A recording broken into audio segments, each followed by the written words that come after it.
What's up, guys? Welcome back to the channel. Today we are on part 3 of our trailer rebuild. We're doing a vacuum system, we're putting some shelves up, we're getting everything ready to go so we can carve on site. So let's get going.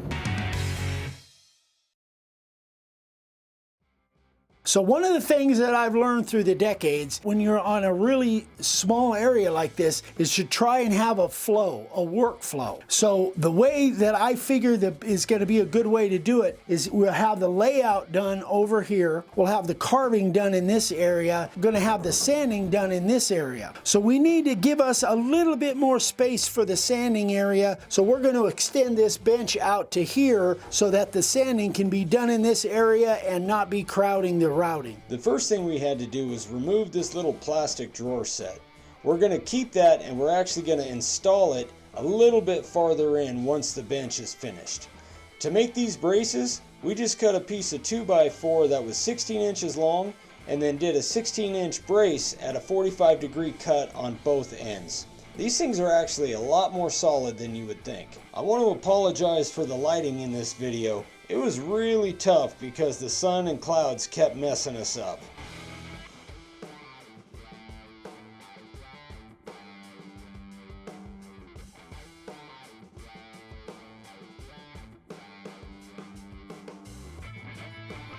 We wanted to have our tools within arm's reach, but not sitting on the bench while we're carving. So we took this piece of plywood and we made marks where the 2x4s are, and then we just notched it out using a drill and a jigsaw. That way it fits right in there and it's nice and solid, and all of our stuff can fit up there that we need.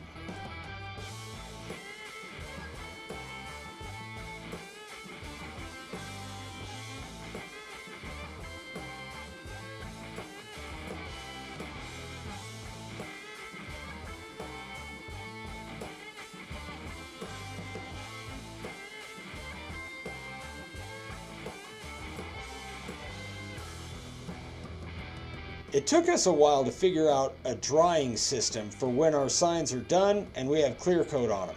So Dad came up with the idea of a pegboard. It actually works really well, and you can fit 6 signs on there, which should be more than enough.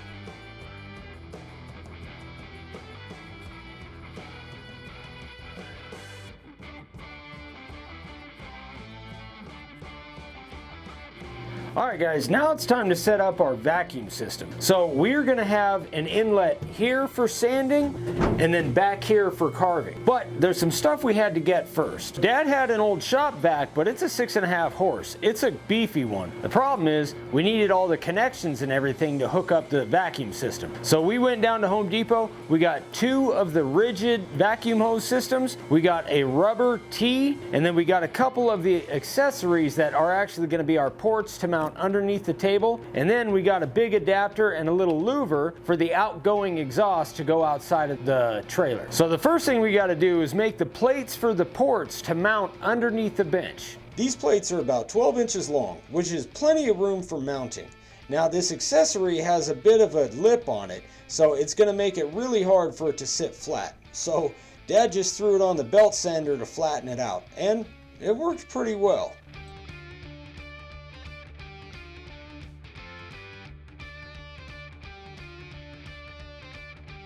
Dad traced around this on the plate to figure out where to cut our hole for the actual suction.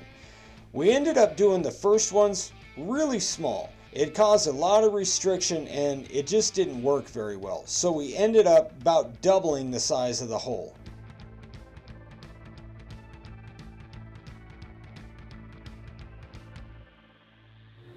Alright guys, so the original plates we made for these shrouds or inlets or whatever you want to call them, we made them out of OSB. We screwed them onto the plates, but the OSB just ripped out. So we had to remake them out of a 1/2-inch plywood, and now they're solid. And we actually put some chicken wire or some sort of wire, we don't even know what it's called, on the plates. That way, if we knock something down, a router bit or a pencil, it doesn't get sucked into the vacuum and mess it up. Now I'm going to get underneath the bench, and Dad is going to mount these things from the top of it. Cutting out the holes for the ports was kind of a pain, just because it was going right up against the wall. So I ended up using a jigsaw to cut most of it, and then a really pointy wood saw to finish it off. and it worked out pretty nice.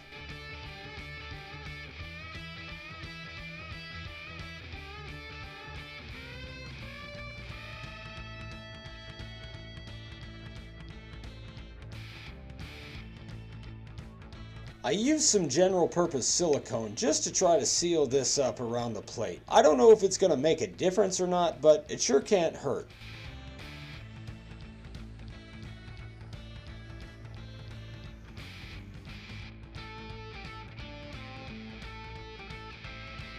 Alright guys, so one of the 7-foot hoses we got is going to go from the vacuum to the T and to the other side. So we went ahead and cut it where we think it needs to be.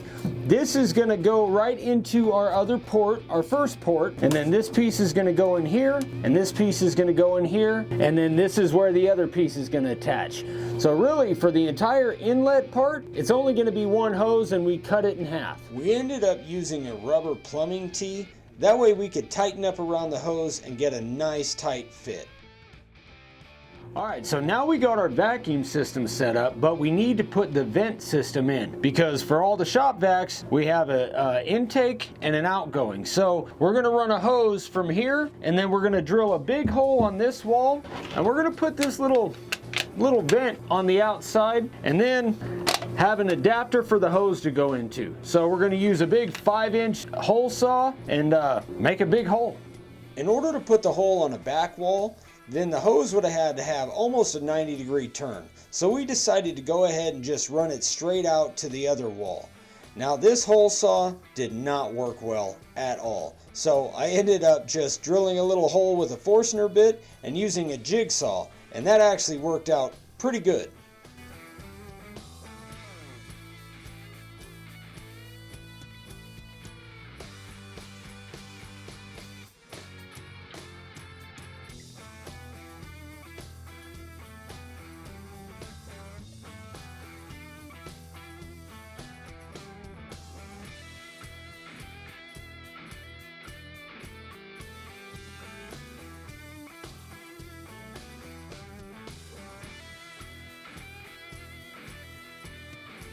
Alright, so we got the vacuum system set up. The next thing we got to do is we're going to use this little 4-inch fan right here, and we're going to make a vent on this side. This is where our layout's going to be. So we want some airflow to get all the fumes out. So that's next on our list.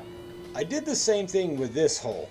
I just used the Forstner bit and used the jigsaw to cut the hole. That way we could mount this little louver. This thing's actually pretty sweet. It was only like $8 at Home Depot, and it's completely waterproof, but it opens up whenever there's airflow.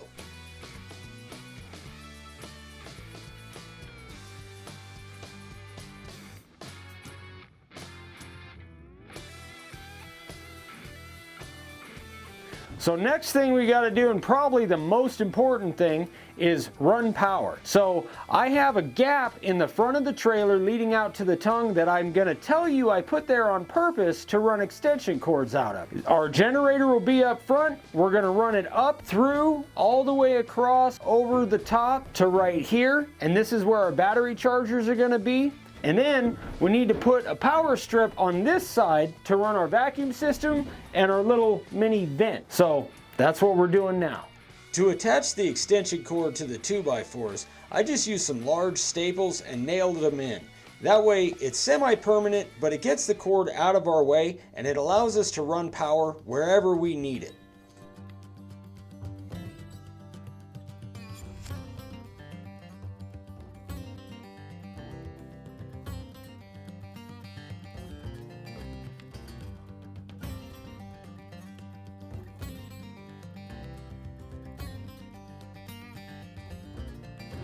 Okay folks, so we're almost done inside. We just got a couple little tiny things to do. We got the power run over here. Now we got to set up a place for our charging stations for our batteries. We're going to put 3 shelves in here where our batteries will fit. So let's get going. The biggest thing about doing these shelves is there had to be enough room in between them that we could put batteries on and off the chargers, but we also had to leave room behind the shelf. That way we could run the cables up through the shelves and then be able to plug them in. This was actually a super quick little process and they turned out really nice.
All right, guys, well, that is it. We have done everything that we can do on the inside for now. I was skeptical about whether we were going to have enough room in there and whether we were going to make things kind of flow and efficient, but super happy with it so far. We knocked out a ton of stuff on this video. We were able to use pretty much all the space, and we still have some left over. Once we get out on site, we're gonna have to kind of tweak stuff and figure it out, adjust some stuff, but man, I'm pretty excited. I can't wait to get out and carve on site with this thing. So thank you guys so much for watching. As always, click that like and subscribe button. If you have any questions, feel free to email me, Ryan at Make-A-Wood Sign, or Dad, Eric at Make-A-Wood Sign. So we think we're going to be able to wrap this whole thing up with one more video. We're going to now move back out to the outside, get the exterior done and complete, ready to roll. and hopefully be carving on site on the next video. We'll see. Very possibly. All right, guys. Thanks again for watching. We'll see you on the next one. Thank you, guys. Love you. See you later.